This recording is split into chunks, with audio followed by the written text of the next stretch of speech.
பிஸ்னஸ்க்கு தேவையான சில பாத்திரங்கள்லாம் வாங்கியிருந்தோம். மோஸ்ட்லி ஆர்டர்ஸ்ல நம்ம தான் பாத்திரத்தோட ஃபுட் எல்லாமே குடுக்குற மாதிரி இருக்கும். நம்ம இப்பதான் சின்ன லெவல்ல இந்த கேட்டரிங் சர்வீஸ் பண்ணிட்டு இருக்கிறதுனால, அதுக்கு ஏத்த மாரி சின்ன சின்ன பாத்திரங்க மட்டும் வாங்குனோம். ஸோ அந்த டைம்ல டிராவல்லயும் ஃபுட் வந்து சூடா இருக்கிறதுக்காக ஹாட் பாக்ஸஸ்லாம் வாங்கியிருந்தோம். இது நார்மலா இட்லி, தோசை, பொங்கலுக்காக வாங்குன ஹாட் பாக்ஸ் இது. இதுல 70 டூ 80 இட்லி வந்து பிடிக்கிற மாதிரி இருந்தது அதோட சைஸு.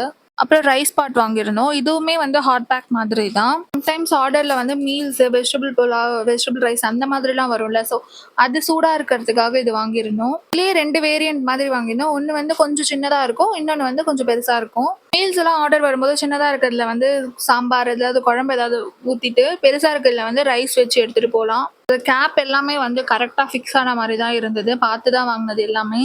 பாத்திரம்லாம் நாங்க சைதாப்பேட்ல இருக்க பொன்மணி ஸ்டோர்ல தான் வாங்குனோம். ஸோ அங்க வந்து ரொம்ப நாளா இருக்குதுன்னு சொல்றாங்க இந்த கடை. குவாலிட்டி வைஸ் ப்ராடக்ட் நல்லாவே இருந்தது. பட் பிரைஸ் தான் கொஞ்சம் ஜாஸ்தியா இருக்கும்னு நெனைக்கிறேன். இந்த மாதிரி ஐட்டம்ஸ்லாம் கண்டிப்பா எப்பவுமே ஜாஸ்தியா இருக்கும் எங்க போனாலுமே. சப்போஸ் சாதம் வந்து நம்ம சர்வ் பண்ற மாதிரி இருந்துச்சுன்னா, சாப்பாடு போட்டு வைக்கிறதுக்காக இந்த பாத்திரம் வாங்குனோம். சாதம் வடிக்கிறதுக்காக இந்த பெரிய பாத்திரம் ஒண்ணு வாங்கி வச்சிருந்தோம். அப்புறம் இரும்பு கடாய் ஒண்ணு வாங்கியிருந்தோம்.